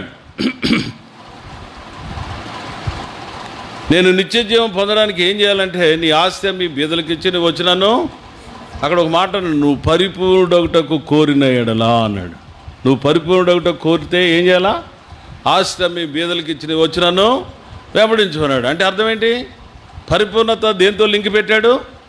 బెనోవలెన్స్. నీ జీవితంలో ఇవ్వడానికి పూనుకోవాలా, నీ జీవితంలో ఇవ్వడానికి పూనుకోవాలా, నువ్వు కలిగినది పోగొట్టుకోవడానికి ఇష్టపడాలా. అప్పుడే నువ్వు ఎక్కడికి వస్తావు? పరిపూర్ణతలోనికి రాగలుగుతావు. కనుక చాలామంది మనం జీవితంలో ఎలాంటి స్థితిలో ఉంటామంటే మనకే కావాలని, మా ఇంటికి వస్తే ఏం చేస్తావు, మీ ఇంటికి వస్తే ఏం పెడతావు, చూసా, రెండు మనకే కావాలా, అంతేనా? అలా కాదంటది అమ్మ. కనుక రెండు మనకే కావాలి. అలాగే ఉంటుంది మన సంగతి. పిల్లికి కూడా బిచ్చం పెట్టరంట కొంతమంది, పిల్లికి కూడా బిచ్చం పెట్టరంట. అలాగుంటారు కొంతమంది. ఇవ్వడానికి ప్రయత్నం చేయి. అప్పుడే నువ్వు పరిపూర్ణతలోనికి రావడానికి. నీ ఆస్తి అమ్మి బీదలకి ఇచ్చి నువ్వు వచ్చినను వెంబడించు. అది పరిపూర్ణ దశ. రెండవదిగా పరిపూర్ణతలకు రావాలంటే చూడండి, యాకోబు రాసినటువంటి పత్రికలో 2వ అధ్యాయం 22వ వచనం. యాకోబు 2:22. నువ్వు పరిపూర్ణతలోనికి రావాలంటే ఈ మాట చెప్తున్నాడు. విశ్వాసం అతని క్రియలతో కూడి కార్యసిద్ధి కలుగజేసిననియు, క్రియల మూలంగా అతని విశ్వాసము ఏమవుతుంది? విశ్వాసంతో పాటు ఏముండాలా? క్రియలు ఉండాలా అని రాబడి. క్రియలు ఉండాలా. మంచి క్రియలు చేయండి, సత్కార్యాలు చేయండి జీవితంలో. ఇక్కడ ఒరిస్సాలో ఒక ఆయన చంపేసినారు కదా కొడుకుని, ఇద్దరు గహం స్టెయిన్స్. వాళ్ళు ఎంత సమర్పణ కలిగేవాళ్ళు, భార్యాభర్తలు ఇద్దరు. ఇప్పటికీ ఆయన భార్య అలాగే సేవ చేస్తుంది. ఎవరెవరో పంపిస్తారు, వాళ్ళందరికీ, అనాథులకి, లేకపోతే కుష్ఠరోగులకి ఎంతో సహాయం చేస్తూ ఉంటారు. మదర్ తెరీసా, మదర్ అని ఎలా పేరు వచ్చింది ఆమెకి పెళ్లి కాలే, ఆమెను ఏమన్నారు? మదర్ అన్నారు. ఎందుకు? ఇదిగో ఇట్లాంటి పిల్లకాయలు, అనాథలు, వాళ్ళందరినీ చేర్చుకుంది. కుష్ఠరోగుల్ని ఇలా చేతిలో పెట్టుకుని ఇలా శుభ్రం చేసేదంట. కొన్నిసార్లు నాలుగుతో నాకిందని కూడా చెప్తారు కుష్ఠరోగుల్ని. ఒకసారి బిల్లీ గ్రామ్ గారు, తర్వాత ఇందిరాగాంధీ అప్పుడు ప్రైమ్ మినిస్టర్. బిల్లీ గ్రామ్ గారు వచ్చినాడు అమెరికా నుంచి. వాళ్ళిద్దరు కలిసి ఈ శరణాలయానికి వచ్చినప్పుడు ఆమె వెయిటింగ్ రూమ్లో వాళ్ళ అర్ధగంట వెయిట్ చేయాల్సి వచ్చిందంట. ఎవరు? బిల్లీ గ్రామ్, తర్వాత ప్రైమ్ మినిస్టర్ వెయిట్ చేయడం అంటే సామాన్యమా? కూర్చోవలసి వచ్చింది ఆమె, అంతే కూర్చున్నట్లే. ఏం కారణం ఏంటంటే అనాథులకు సేవ చేసిన తర్వాతే మీతో మాట్లాడతాను నేను, అందుకే ఆ పేరు తెచ్చుకోగలిగింది. She became mother of many people కదా. 240 నేషన్స్ అనుకుంటా, ఇంచుమించు 240 నేషన్స్లో ఆమె శరణాలయాలు ఉన్నాయి. వాళ్ళందరికీ ఎవరు? మదర్. చూసారా? కనుక దేవుని పిల్లలుగా క్రియలతో కూడిన విశ్వాసం, ఉట్టి విశ్వాసం కాదు, క్రియలతో కూడిన విశ్వాసం. వచ్చిన డబ్బంతా అలాగా వాడుతూ ఉంటుంది. కనుక దేవుని పిల్లలుగా మీరు ప్రయత్నం చేయండి. ఉద్యోగాలు వచ్చినప్పుడు ఎక్కువ దేవుని సేవకి, ఇలాగ అనాథులకు ఏం చేయండి? వాళ్ళకి ఇవ్వడానికి. మీరే బిల్డింగ్ల మీద బిల్డింగులు కదా, 5 floors 6 floors తెక్కట్టేస్తున్నారు. యేసుప్రభు వచ్చినప్పుడు అన్నీ విడిచిపెట్టి పోవాలి కదా. మరి దాని కొరకు కాకుండా ఇలాగ ప్రభు కొరకు ఖర్చు పెడితే పరలోకమందు నిత్య జీవము కదా, దాంతోపాటు 100% ఫలము అంటాడు యేసుప్రభు వారు.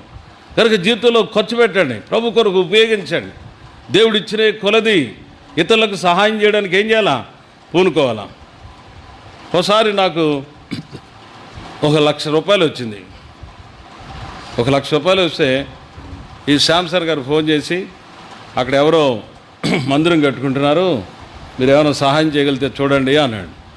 అప్పుడు వెంటనే నా భార్యతో చెప్పినాను, నా కొడుకుతో చెప్పినాను, మన వాళ్ళు కొంచెం పంపిస్తే మంచిది కదా అంటే వాళ్ళిద్దరూ ఓకే అన్నారు. ఒక 50,000 పంపించాం. అంటే హృదయం ఉండాలా మనకి, దేవుని మనసు ఉండాలా. ఇతరులకి మనం ఏం చేయాలా? క్రియలతో కూడిన విశ్వాసం చేయాలా. ఇతరులకి అక్కర్లో ఉంటారు, అవసరతలో ఉంటారు, వాళ్ళకి మనం చేయవచ్చు. చేస్తే ఎవరు చేసినట్టు? దేవుడికి చేసినట్టే కదా. కనుక యవనస్తులైనటువంటి మీరు బాగా డబ్బులు సంపాదిస్తున్నారు, బాగా ఉద్యోగాలు కదా, ఐటీలో జాయిన్ అయ్యారంటే ఒకళ్ళకి 60,000, 70,000, ₹1,00,000. సగం దేవునికి ఇచ్చేయండి, సగం మీ కొరకు పెట్టుకోండి. అర్థమైందా? సంపాదించి మీ కొరకే కాదు, అలాగే దేవుని సేవలో. అప్పుడే క్రియలతో కూడిన విశ్వాసం ఏం కలిగిస్తుంది? పరిపూర్ణతలోనికి నేను నడిపించేదిగా ఉంది. కనుక ఈ పావురం ఎక్కి వెళ్తూ ఉంది అంటే ఆత్మీయ ఎదుగుదల, ఆత్మీయమైనటువంటి పురోభివృద్ధి విశ్వాస జీవితంలో. కనుక ఒక మెట్టు తర్వాత ఒక మెట్టు ఎక్కి వెళ్ళేటువంటి ఆత్మీయ జీవితం ఈనాడు మన యొక్క విశ్వాస జీవితంలో మనము కలిగి ఉండాలని దైవ వాక్యం మనకు చూపిస్తుంది. ఇంకా మనం ముందుకు వెళ్తే అక్కడ ఇంకో మాట రాయబడింది, దయచేసి చూడండి. పరమగీతములు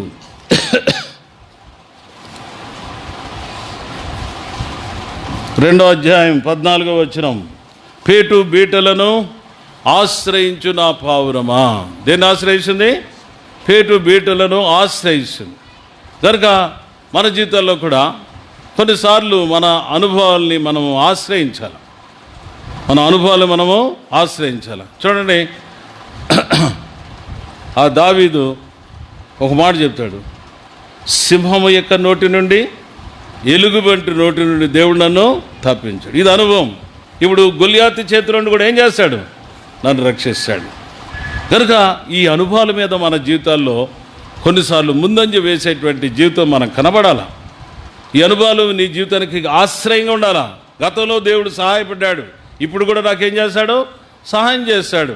అలాగే దేవుడిని ఆశ్రయించేటువంటి అనుభవంలో, ఈ అనుభవాల్ని ఆశ్రయించేటువంటి అనుభవంలో ఉండాలా. ఇంకా దానికంటే ఎక్కువగా ప్రభుని ఆశ్రయించేటువంటి వారు ఉండాలి. ఎవరిని ఆశ్రయించాలా? ప్రభుని ఆశ్రయించాలా. అందుకే దావీదు నేర్చుకున్నాడు. దావీదు ఏం నేర్చుకున్నాడంటే, మనుషులను ఆశ్రయించడం కంటే యెహోవాను ఆశ్రయించుట మేలు. తర్వాత రాజులను నమ్ముకుంట కంటే యెహోవాను ఆశ్రయించుట మేలు. కొన్నిసార్లు మనుషులు ఈవేళ ఒక మాట చెప్తారు, మనతో నమ్మకంగా ఉండలేరు కదా, మనం వాళ్ళని ఆశ్రయించలేము. ఒకసారి దావీదు ఒక ప్రజలను రక్షించినాడు. చూడండి దయచేసి, 1 సమూయేలు గ్రంథం 23వ అధ్యాయము. 1 సమూయేలు 23వ అధ్యాయంలో అతని యొక్క జీవితం గురించి చెప్తాడు. దయచేసి చూడండి. కెయిలా ప్రజలు రక్షించినాడు ఫిలిస్తీయుల చేతిలో నుంచి. అప్పుడు ఆయన అనుకున్నాడు, ఫిలిస్తీయుల చేతిలోంచి నేను రక్షించినాను కెయిలా ప్రజల్ని, కనుక కెయిలా ప్రజలు నాకేం చేస్తారు? సహాయం చేస్తారు అనుకున్నాడు. అందుకే వాళ్ళు నమ్మినాడు. నమ్మితే 11వ వచనం చూడండి. కెయిలా జనులు నన్ను అతని చేతికి అప్పగించుదురా, నీ దాసునై నాకు వినబడినట్లు సౌలు దిగి వచ్చిన ఇశ్రాయేలు దేవా యెహోవా దయచేసి నీ దాసునైన నాకు దాన్ని తెలియచేయమని ప్రార్థించగా అతడు దిగి వచ్చినని యెహోవా సెలవిచ్చును. మళ్ళీ అడుగుతున్నాడు 12వ వచనం. కెయిలా జనులు నన్ను నా జనులను సౌలు చేతికి అప్పగించుదురా అని దావీదు మరలా మనవి చేయగా యెహోవా వారు నిన్ను అప్పగింతురు అని. చూసారా, కెయిలా ప్రజలను రక్షించాడు ఫిలిస్తీయుల చేతిలోంచి. అప్పుడు దావీదుకి ఎలాగుంటుంది నమ్మకం? ఎవరి మీద ఉంటుంది? కెయిలా ప్రజల మీద ఉంటుంది కదా. ఎందుకు? వాళ్ళ ఆపదలు ఏం చేశాడు? ఈయన రక్షించాడు. ఇప్పుడు సౌలు వచ్చినాడు. సౌలు అసలు రాజు ఆయన. సౌలు అసలు రాజు. ఇప్పుడు సౌలు వచ్చినాడని వాళ్ళకి తెలిసింది. ఇప్పుడు దేవుడిని అడుగుతున్నాడు, సౌలు వస్తున్నాడంట, ఈ కెయిలా ప్రజలు నన్ను సౌలుకి అప్పగిస్తారా అంటే దేవుడు అన్నాడు అప్పగించేస్తారన్నాడు. మళ్ళీ రెండోసారి అడుగుతున్నా. అనుమానం ఆయనకి. ఏంటి అనుమానం? నేను వాళ్ళని రక్షించాను కదా, వాళ్ళని కాపాడాను కదా ఫిలిస్తీయుల చేతిలోంచి, నన్నెట్ట అప్పగిస్తారు ప్రభు అంటే, మళ్ళీ అప్పగిస్తారు వాళ్ళు తప్పకుండా. అప్పుడు నేర్చుకుని ఉంటాడు ఏమని? మనుషులను నమ్ముకుడు. మనుషుల సంగతి ఎట్లనే, నువ్వెంతనా చేయి, వాడు నిన్ను ఎప్పుడో అప్పగించేస్తాడు. వాడు నీకు విరోధం అయిపోతాడు, బద్ద శత్రువు అయిపోతాడు. అర్థమైందా? మనం అనుకుంటాం భలే నమ్మొచ్చు అనుకుంటాం. ఏ మనుషుడు నమ్మదగిన వాడు? చెప్పండి, ఏ మనుషుడు నమ్మదగిన వాడు కాడు. కనుక జీవితంలో మనుషులు నమ్ముకోకు. ఎవరు నమ్ము? కేవలం ప్రభుని ఆశ్రయించేటువంటి జీవితం. అలాగే ఈ యొక్క విశ్వాస జీవితంలో ప్రభుని ఆశ్రయించేటువంటి వారికి ఏ పరిస్థితులు వచ్చినా. అందుకే 118వ కీర్తన రాసినాడు. 118వ కీర్తనలో ఏమని రాసినాడు చూడండి. యెహోవాను ఆశ్రయించుట మేలు, రాజులు నమ్ముకుంటు కంటే యెహోవాను ఆశ్రయించుట. అది అనుభవంలో నేర్చుకున్నాడు. విశ్వాస జీవితంలో మనం నేర్చుకోవాలి అలాగా. ఎన్నడూ కూడా మనుషుల మీద ఆధారపడకు. ఈవేళ మనుషులు ఈవేళ మంచి మాట్లాడవచ్చు మన గురించి, రేపు అసలు మనల్ని ఎరగనట్టు కూడా. అందుకే అంటాడు, నేను నిదానించుడుగా నన్ను ఎరిగినవాడు ఏం తెలీదా? ఏమయ్యా నేను నీకు తెలీదా? ఒకసారి ఎట్ట ప్రవర్తిస్తారు తెలియనట్టు అట్ట పోతూ ఉంటాడు. ఏమరా మొన్న మా ఇంటికి వచ్చినాడు, మేము ఎంతో మంచిగా చూసి పంపించాం, అసలు మనం ముక్కు ముఖం తెలియనట్టు పోతున్నాడు ఈ మనిషి కదా. అలాగ అనుకుంటాము, అలాగ అయిపోతారు ప్రజలు. లోకము ప్రజల యొక్క సంగతి అంతే, నువ్వు అది గుర్తించాలి. కనుక అందుకని ఇది నేర్చుకున్నాడు. ఏం నేర్చుకున్నాడు? మనుషులను నమ్ముకుంటు కంటే ఎవరిని? యెహోవాను ఆశ్రయించుట, రాజులను నమ్ముకుంటు కంటే. రాజులను కూడా నమ్ముకున్నాడు. ఫిలిస్తీన్ రాజు నమ్ముకున్నాడు. ఫిలిస్తీన్ రాజు సర్దాలు అన్నాడు, దావీదు తీసుకురాక యుద్ధంలో అంటే ఫిలిస్తీన్ రాజు ఏం చేయాల్సి వచ్చింది? పంపించేసినాడు. అప్పుడే ఈ కీర్తన రాసి ఉంటాడు, రాజులు నమ్మలే లాభం లేదు, మనుషులు నమ్మినా లాభం లేదు. ఇప్పుడు ఎన్ని విషయాలు చెప్పినా చెప్పండి మీరు, ఎన్ని విషయాలు చెప్పినారాయా? 3 అంటుంది అమ్మ ముందు కూర్చొని. 3 నువ్వు చెప్పేది? మొత్తం అంటారు నా అనేటువంటి పదం, రెండవది పావురం, మూడవది పేటు బీటలు. అందులో 2 మాటలు చెప్పిన. పేటు బీటలు అంటే ఇంగ్లీష్లో ఏముంది? సీక్రెట్ ప్లేస్ ఒకటి, తర్వాత రెండవది స్టెప్స్, అది సీక్రెట్ ప్లేస్ ఆఫ్ హిస్ స్టైర్.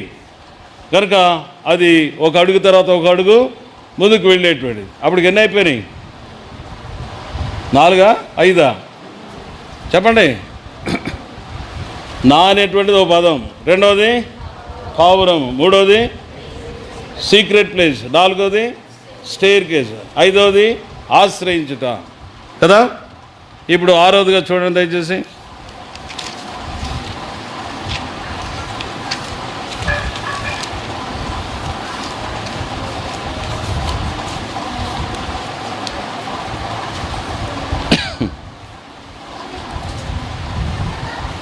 బండ సందు అని రాయబడింది.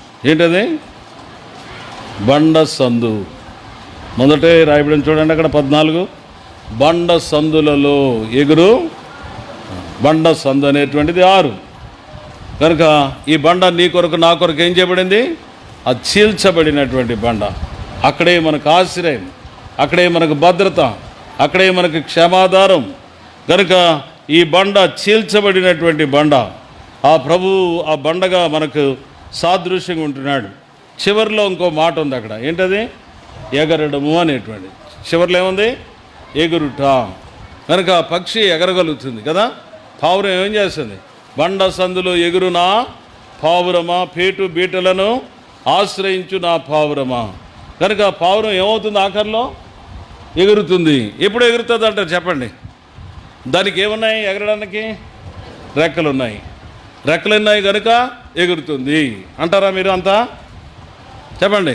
రెక్కలు ఉన్నాయి కనుక ఎగురుతుంది, అంతేనా మీరు చెప్పేది? దానికి ఒక సూత్రం ఉంది, పాస్కల్ లా అనేటువంటిది ఒకటి ఉంది. గ్రావిటీని ఏం చేస్తుంది? అది గ్రావిటీని జయించగలుగుతుంది. భూమి యొక్క ఆకర్షణ శక్తి. మనందరూ మీరంతా అలా కూర్చున్నారు దేన్ని బట్టి? గ్రావిటీని బట్టి. ఈ గ్రావిటీని బట్టి ఏం చేస్తున్నారు? మీరు అలా కూర్చోగలుగుతున్నారు. కొంచెం కష్టమైన అది లాగి కూర్చోబెడుతుంది, గుంజు కూర్చోబెడుతుంది. నేను ఇంత లావున్నా ఇది నన్ను ఇలా నిలిపేస్తుంది, ఇట్లా ఎగరకుండా పైకి. అర్థమైందని మీకు? కనుక దీనికి ఏముందంటే ఆకర్షణ శక్తి ఉంది. దేనికి? భూమికి. ఈ భూమి యొక్క ఆకర్షణ శక్తిని మనం అధిగమించాలి విశ్వాస జీవితంలో, అప్పుడే ఎగరడానికి సాధ్యం. యేసు ప్రభు వస్తాడు. యేసు ప్రభు వచ్చినప్పుడు మన అందరం ఎగిరిపోతామంటే అర్థం ఏంటంటే, ఒకటి నీ జీవితంలో ఈ భూమి యొక్క ఆకర్షణ శక్తిని నువ్వేం చేయాలా? అధిగమించాలా. భూమికి 3 శక్తులు ఉన్నాయి. ఏంటది? శరీరాశ, నేత్రాశ, జీవపు డంబం. ఈ 3 శక్తులను ఏ విశ్వాస అయితే జయిస్తాడో ఆ విశ్వాసే ప్రభు వచ్చినప్పుడు ఏం చేస్తాడు? అతడు ఎత్తబడడానికి అవకాశం. కనుక మీ జీవితంలో అది గ్రహించాలా. ప్రభు ఈ లోకం యొక్క పరిస్థితుల నుండి మొట్టమొదటిగా ఏంది? శరీరాశ. ఇప్పుడు ఏమవుతుందా? ఎంత అయిన టైము? 1 గంట అయిపోతుంది. ఇప్పుడు ఏమవుతుంది? మనకి ఆకలి అవుతుంది కదా. ఆకలి అయితే కొంతమంది లేచి వెళ్ళిపోతూ ఉంటారు కదా. ఆకలి అయిపోతే ఏం చేస్తారు? కొంతమంది లేచి వెళ్ళిపోతూ ఉంటారు. అంటే అర్థం ఏంటి? శరీరాశను ఏం చేయలేరు? జయించలేరు. కనుక శరీరాశను జయించాలా నీవు నేను కూడా. ఈ శరీరం చాలా చిక్కులు పెడుతుంది. ఈ శరీరం ఏం చేస్తుంది? చాలా చిక్కులు పెడుతుంది. యేసు ప్రభునే అన్నాడు సాతానుడు, ఏమన్నాడు? ఈ రాళ్ళు ఏం చేయి, రొట్టెలు చేసుకో. యేసు ప్రభు జయించినాడు దాన్ని. మనుషుడు రొట్టె వల్ల మాత్రము కాదు కానీ దేవుని నోటి నుండి వచ్చు ప్రతి మాట వల్ల జీవిస్తాడు. దేన్ని జయించినాడు? శరీరాశను జయించినాడు కదా. శరీరాశను జయించడం లేదా? ఏశావు జయించలేకపోయినాడు. ఏశావు ఏం చేయలేదు? శరీరాశను జయించలేదు. ఆయనకు ఆకలి అవుతుంది. ఆకలి అయితే ఏం చేసినాడు? ఇదిగో ఎర్ర కూర కొంచెం బెటరా అన్నాడు వాళ్ళ తమ్ముడిని. అంత ఊరికే పెడతారా? నువ్వేం చేయాలా? జాస్తత్వ హక్కు నాకు ఇచ్చేయాలా? ఇచ్చేసినాడా లేదా? ఇచ్చేసినాడు. ఓడిపోయినాడు. కనుక మరలా ఆశీర్వాదం పొందగోరి దాన్ని శ్రద్ధతో వెతికినను దొరకక విసర్జించబడ్డాడని రావిడ. అంటే శరీరాశను ఏం చేయలేదు? జయించలేదు. శరీరాశను జయించలేక ఉన్న జాస్తత్వ హక్కును ఏం చేసుకున్నాడు? అమ్మేసుకున్నాడు. బైబిల్లో రాయబడింది, జాస్తత్వ హక్కు అమ్మి వేసిన ఏశావు వంటి భ్రష్టుడైన వ్యభిచారైన మీ మధ్యలో ఉండకుండా చూసుకోండి. శరీరాశను ఆయన నెగ్గలేకపోయినాడు. ఆకలిని జయించలేకపోయినటువంటి వాడు. కనుక నీ జీవితంలో ఇలాంటి సందర్భాలు రావచ్చు. వచ్చినప్పుడు నువ్వు జీవితంలో దాన్ని జయించగలుగుతున్నావా? ఈ శరీర తత్వాల్ని, ఈ శరీరం చాలా చిక్కులు పాలు చేస్తుంది. శరీరం దాని ఇచ్చలతో కూడా ఏం చేశారు దేవుని ప్రజలు? సిలువ వేశారని రాయబడింది. శరీరం పని చేయకుండా చేసుకున్నారు. కనుక ఈ మధ్యాహ్న సమయంలో ఈ శరీరాశను నువ్వు జయించాలి. రెండవదిగా నేత్రాశ. చూసిందల్లా కావాలనుకుంటాం కదా. వాళ్ళకి ఏదైనా మంచి బట్టలు ఉన్నాయనుకో, అది నీకు కూడా కావాలనుకుంటావు. అంటే అర్థం ఏంటి? ఆ ఆశను ఏం చేయలేకపోతున్నావు? జయించలేకపోతున్నావు. ఆమె చూచి ఆశించింది అని రాయబడింది. ఎవరు? అవ్వ చూసి ఏం చేసింది? ఆశించింది. చూసిందల్లా ఆశించకూడదు. అర్థమైందా? ఎంత అవసరమో అంతవరకే చూడు. కనుక ఆశ పెరిగిపోకూడదు నీ జీవితంలో. చూసి ఆశించి దాన్ని ఏం చేసుకుంది? కొన్ని కోసుకుంది, తిన్నది. ఏమైపోయింది? ఆఖరికి తినేమైపోయింది? శాపగ్రస్తురాలు అయిపోయింది. కనుక దేన్ని జయించలేకపోయింది? నేత్రాశను జయించలేదు. ఈ నేత్రాలు చాలా జీవితానికి నష్టం కలిగిస్తాయి. కనుక ఈ చూపు అనేటువంటిది నష్టం కలిగిస్తుంది, నీ జీవితాన్ని పాడు చేసేటువంటిది. కనుక జీవితంలో జాగ్రత్త పడాలా, విశ్వాస జీవితంలో. కనుక ఈ సమయంలో దేవుని పిల్లైనటువంటి మీరు ఈ శరీర ఆశను, ఈ నేత్ర ఆశలను జయించాల. వాడు అన్నాడు, ఎవరు? ఆకాను నేను ఐ కవట్ అన్నాడు. అంటే నేను చూశాను, దాన్ని ఆశించాను. ఆశ ఏం చేయలేకపోయిందంటే ఆశను జయించలేకపోయినాడు. ఆఖరికి ఏం చేయబడ్డాడు? రాళ్లతో కొట్టి చంపబడ్డాడు. ఆశను జయించలేకపోతే నీ సంగతి అలాగే అవుతుంది. నేత్రాశ ఏం చూసినాడు? అదిగో షీనారు పట్టు వస్త్రం చూసినాడు, వెండి చూసినాడు, బంగారం చూసినాడు, తెచ్చుకుని గుడారంలో దాచుకున్నాడు. దాచుకుంటే ఏమైంది? ఆఖరికి వాళ్ళు చీటీలు వేస్తే ఈయన పేరు మీద పడింది. రాళ్లతో కొట్టి ఏం చేసినారు? చంపేసినారు. కనుక నేత్రాశ అంత నష్టం కలిగించింది. మూడోదేంటి? ప్రైడ్ ఆఫ్ లైఫ్ అని, జీవపు డంబం, ప్రైడ్ ఆఫ్ లైఫ్. ప్రతి వాడికి గర్వం ఉంటుంది కదా. ఈ చిన్న పిల్లోడికి కూడా గర్వం ఉంటుంది. నన్ను అక్కడ కూర్చోమన్నాడు, అటు తిరగమన్నాడు. నేను మా నాన్న ఉంటే ఇటు తిరిగేవాడిని. వాడికి కూడా ఉంటుంది లోపల. చూడు, ఈ కొత్త అంకులు వచ్చినాడు, నన్ను ఇటు తిరగమంటున్నాడు కదా. కనుక చిన్న పిల్లలు కూడా ఇద్దరు కొట్లాడుకుంటే వాళ్ళిద్దరిని పిలిచి వాళ్ళిద్దరిని కనుక్కుంటే, రే నీదే తప్పురా, నువ్వు మొట్టమొదటిగా అడిగి సారీ చెప్పరా అన్నాను. వాడు చెప్పట్లే. సో నువ్వన్నా చెప్పరా అంటే నేను చెప్పరా అంటాడు వీడు. ఇద్దరికేముంది చూసారా? చిన్నవాడికి కూడా ఏముంది? Pride of life. చిన్న దానికి కూడా you cannot go and say sorry కదా. ఓ సారీ చెప్తే అయిపోతుంది కదా. అవుతుందా? అయితే మనం ఏం చేయలేము. అలాగా జీవితంలో ఓడించబడతాం. కనుక విశ్వాస జీవితంలో ఈ మూడింటిని జయించాలి. యేసు ప్రభువు జయించినాడు, ఈ మూడింటిని జయించినాడు. ఆయన శరీరాశ, నేత్రాశ, జీవపు డంబాన్ని జయించాడు. అలాగే విశ్వాసులు కూడా మీరు యవన దశలో ఈ మూడు విషయాలను మీరు జయిస్తే అప్పుడు ఎగరడానికి సాధ్యం. లేకపోతే ఇది గుంజి పడుతూ ఉంటుంది. ఏదది? శరీరాశ, నేత్రాశ, జీవపు డంబము గుంజి పడుతుంది, నిన్ను లాగేస్తుంది, నిన్ను కదలనివ్వదు, నిన్ను పైకి లేవనివ్వదు. కనుక ఇది చాలా అయస్కాంత శక్తి ఇది కదా. పెద్ద పెద్ద ప్లానెట్సే పడిపోతున్నాయి. పెద్ద పెద్ద విమానాలే పడిపోతున్నాయి. ఏం కారణం? దీని శక్తి అంత గొప్పది, దాని ముందు నువ్వెంత నేనంత కదా. అయితే దేవుని యొక్క శక్తితో వీటిని మనం ఏం చేయాలా? అధిగమించాలి.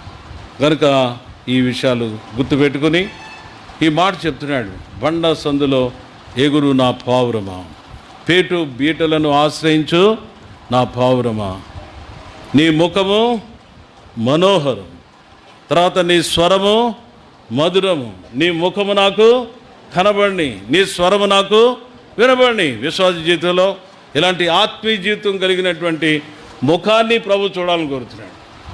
అర్థమైందా?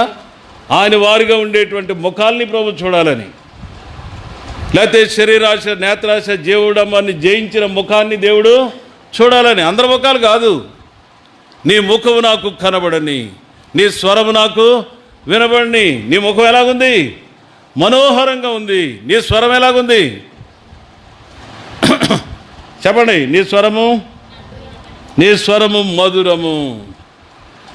ఎవరైతే జయించినారో, లోకాన్ని జయించినారో, శరీరాశ జయించినారో, నేత్రాశ జయించినారో, జీవపుడంబాన్ని జయించినారో, వాళ్ళ యొక్క ముఖాలు ఎలాగుంటాయి చెప్పండి. వాళ్ళ ముఖాలు ఎలాగుంటాయి? మనోహరంగా ఉంటాయి. వాళ్ళ స్వరం ఎలాగుంటుంది? మధురంగా ఉంటుంది. ఈ మధ్యాహ్న సమయంలో ఇలాంటి అనుభవంలోనికి మనం రావాలని, ఎవరైనా ఇంకా రక్షణ పొందకపోతే ఖచ్చితంగా నువ్వు ఆయన వాడు దానవు కావాలంటే రక్షణ పొందాలా. ఎంతమంది మీరు రక్షణ పొందారో చెప్పండి, చేతులు ఎత్తండి. రక్షణ పొందినవాళ్ళు, అర్థమవుతుందన్నమాట. రక్షణ పొందినవారు చేతులు ఎత్తండి. రక్షణ లేదు అంటే ప్రభుని అడుగు. ఖచ్చితంగా ప్రభు నిన్ను ఏం చేస్తాడు? నిన్ను రక్షిస్తాడు, నీ పాపాలు క్షమిస్తాడు, నీ జీవితాన్ని మార్చివేస్తాడు. దైవిక అనుభవంలోనికి నీ జీవితాన్ని ఆయన తీసుకొస్తాడు. కనుక ప్రార్థన చేసుకుందాం.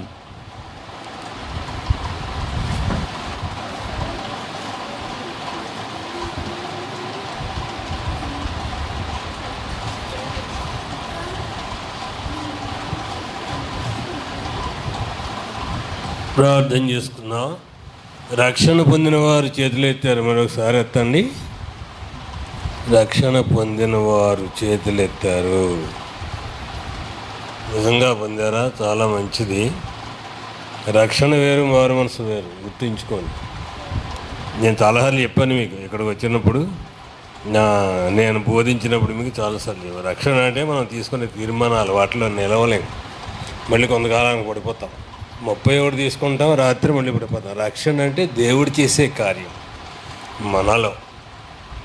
మారు మనసు అంటే మనం పొందేది. సాధారణంగా మారు మనసు రక్షణ పొందిన నాలాంటివాడు మారు మనసు పొందాలి. ఎందుకంటే తప్పిపోతూ ఉంటాం అందరం అనేక సార్లు. కానీ రక్షణ అటువంటిది కాదు. దేవుడు మనల్ని తిరిగి జన్మింప చేయుట, నూతన సృష్టిగా మార్చుట. అది నీకు నాకు మనం చేసుకునేది కాదు. కనుక జాగ్రత్తగా దేవుని వాక్యం చదువుకుంటూ రక్షణలో పెరగండి. ప్రార్థన చేసుకుందాం. ఇప్పుడు చెప్పిన అంకులు నేను చిన్నప్పటి నుంచి ఒక కంచంలో తిని ఒక మంచంలో పండుకునే వాళ్ళం అన్నమాట. అర్థం కాలేదా? మాది భీమవరం, వెస్ట్ గోదావరి. ఆయన నేను కలిసి ఉండేవాళ్ళం. అయితే మొట్టమొదటి నేను మారు మనసు పొందాను. అయ్యో నా స్నేహితుడు ఇప్పుడు చెప్పాడు కదా, ఆయన భారం ఉండేది నాకు. ఇప్పుడు అంత లేదనుకోండి. అది చాలా బుద్ధిహీనత లేకపోవడం అనేది. అరే ప్రతి వాళ్ళు నా స్నేహితుడు మొదట పట్టుకోవాలి అని నేను 1968, మీరెవరు ఎక్కడ వాళ్ళు చాలామంది పుట్టుండ్రు, 68 మార్చ్ 28లో నేను పొందాను. 2 రోజులకు ఆయన పట్టుకున్నాను. ఏప్రిల్ 1ని ఆయన పొంది. మేము అనుకుని నవ్వుకున్నాం, మనం సైతాన్ని ఏప్రిల్ ఫూల్ చేసాం అనుకున్నవాడు. ఇద్దరం ఆయన రాత్రి కూర్చోబెట్టి ఇద్దరం, నాయనా చూడు వారు మనసు పొంది నేను పొందాను కదా, నువ్వు కూడా పొందంటే అదే రక్షణ పొందంటే. సిలువు గురించి వర్ణిస్తే దేవుడు ఆయన సిలువ వేయబడినట్టు కనబడ్డాడు. ఆయన రక్షణ పొందాడు, గొప్ప సేవకుడు అయ్యాడు. నేనేమో ఉద్యోగాన్ని పోయినాయని సేవకు పోయాడు, హైదరాబాద్ వచ్చి. అది ఆ తర్వాత ఎప్పుడో వచ్చారు అనుకోండి, అంతా అయిపోయిన తర్వాత. సరే, ఏది ఏమైనా ఇప్పుడు విషయాలు, ఆయన చెప్పిన విషయాలు ఎంతవరకు మీరు అర్థం చేసుకున్నారో తెలియదు. అర్థమైన వాళ్ళు వాటిని పాటించడానికి ప్రయత్నించండి. అవి మాకు సహాయం చేయండి ప్రభు, అలాగే జీవించడానికని ప్రార్థన చేసుకున్నాం.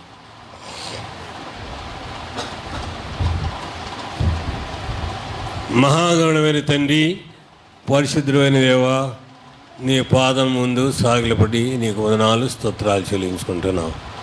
నీ దాసుని ప్రభువా మరి హైదరాబాద్ తీసుకుని వచ్చి తండ్రి రాత్రి కూడా మీరు వాడుకుని యవనస్తుల మధ్య, ఇప్పుడు యవనస్తులు పెద్దవారి మధ్య వాడుకుని మాకు కావలసినటువంటి నీ తలంపులను పరలోక సందేశాన్ని అందించినందుకు నీకేనే వందనాలు. దాంట్లో మేమందరము తప్పిపోయినామని ఒప్పుకుంటున్నాం, నాతో సహా. ప్రభా, మేము తిరిగి ఆ భారాన్ని